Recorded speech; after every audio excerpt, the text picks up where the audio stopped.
the billboard, videotape the billboard. So there's the billboard on one side, and then there's centerfold on the other, which is like a showgirls thing. Yeah. And there are probably guys that go into centerfold and want ladies' underwear on their head, right? In a sexual manner. This guy is obviously not asking for it. So just kind of an interesting in terms of the context, and I would assume that the artist may have known, but maybe not. I mean, I don't know. Maybe it's just a coincidence, but. Well, Mark, so you said this was your favorite. Why? Well, stylistically speaking, I really like. I've grown quite fond of that nebulous border between painting and photography. I really like that a lot. And certainly this one made me think more than the other ones did because it's real. Oh yeah, it is real. And not only is it real, but this is the kind of shit that our country is doing. Yeah. Stuff that we belong to. We never thought. Yeah. You know, I remember as a kid, we were taught that American soldiers were the most honorable in the world. Oh yeah. Right. When I think you're told that when you enter the military. Yes. Too. Yeah, this whole idea that the American soldier, Americans never went to conquer. Americans never started anything. We're noble creatures. That we had a special responsibility in the world. Yeah. That's gone. Yeah.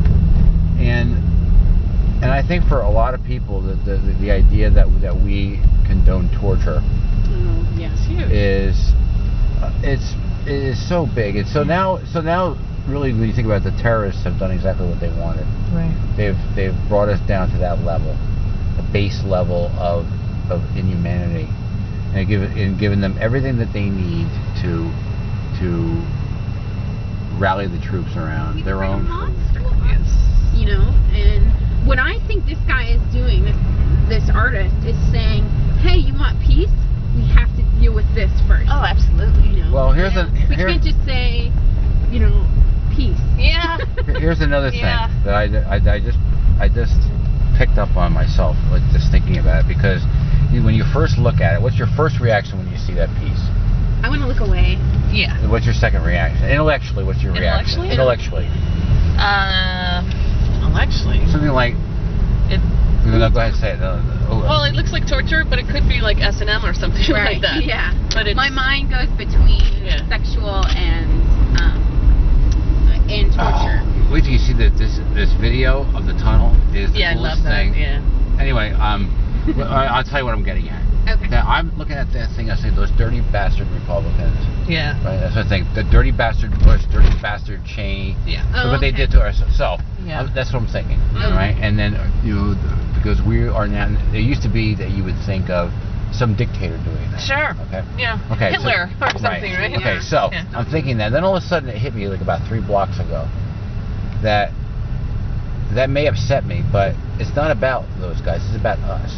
Because you know that if we hadn't done something in this country after 9/11, the pressure, what a wimp that guy is, what a weenie that guy is. They need to do something. We need to respond. The pressure from us Americans. I don't know about the 3 of us in the car, but we as this country, which is us, the collective us, the collective we, would have been overwhelming. So it's not about George Bush or Dick Cheney. It's about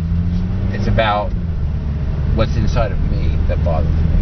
You know what I'm getting at? Like that I have that potential within either my individual consciousness or the consciousness that I identify with. Right. It is me. It is my. Well, it's not enough to say this is wrong. Or it's we those all guys. have that in us. Yeah. We all have the potential to torture. Yeah. It's in our. I don't know if it's in our DNA or if it's in our shadow or if it's in our dark side. If it's whatever. So what I find most disturbing about that image is that I see something in me that I really hate. That's kind of what I'm getting at. Yeah. It's too easy to say, Dick Cheney did that. That's the easy way out. I mean, I think that's how a lot of people, I think that's a very, maybe it's not even just an American way of dealing with things, but everybody, if you create an idea of the other, I mean, that's what the prison system is. That's what sexual abuse is. It's like, oh, I would never do that, you know, and people don't, I seriously believe that all humans are capable of doing almost everything if they are given a certain set of circumstances, can lead to certain things happening.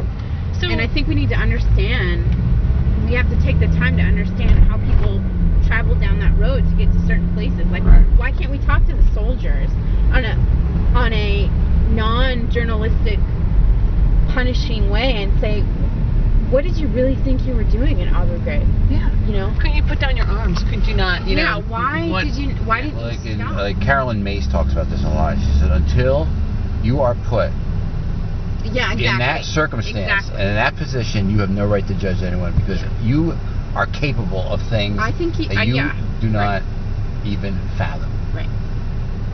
And I mean, I just think that's it. I mean, maybe that billboard was put there because the artist feels as though we're not talking about it as much as we should be, and we need to. You know, I don't think we need to talk about it as, oh God, that's such a horrible thing. I think we need to talk about, like, hey, this can't ever happen again. You know, or there is no peace. Or what can I do to make sure it doesn't happen again? Not what's within my. But what can we do? What is, a lot of times I don't know. It's more of a question than an answer. That's the thing is, like, I want to be active, but I don't like activists, because all I think they do is scream, and they try, you know, shock and awe, and they just preach to a freaking choir, and they don't take that risk that we were talking about before. I don't think they do. Which risk? The risk where you, like, I don't know, you know, I don't know. I feel like activism needs to shift a paradigm, because I don't think marching in the streets does it anymore. Yeah. But I don't know what to do. What do we do? That's why I'm doing stuff like this. That's why I'm making art. Yeah. I think that's the answer. That's my answer. I think that's our answer. It's like by talking about it, right? And then other people will talk about it, and then, you know, it'll just a domino effect. Right. I mean, for me, instead of marching to change policy, I'm trying to do art to change people's mentality. Right. Defend or whatever. So what a provocative piece, huh? Yeah. Apparently, gets you talking. Really? Yeah, much more than the other one. Yeah. So look what that. It's a trigger, huh? It's just that image. Yeah. So let's just look for a moment what that artist did for us. What the gift the artist gave us was a moment of really interesting perspective. Yeah. Yeah. Not only perspective on what everybody else should be doing with their lives, and what people should be doing for me or the world, what we should be doing. I think, and I wonder if that's where he wanted to take it. It'd be interesting to know what he thought. Yeah. What was really interesting to me is, honestly, it made me aware that all I was expecting today were happy little dancing billboards. I think I was the same way. I was expecting, like, you know, this world is fabulous. But we're in San Francisco too, so it's like hippie, you know what I mean? Yeah. I thought it would be like peace and love, right? And, you know, and that, and I think that's what makes that even more successful. Because that on its own, I think that.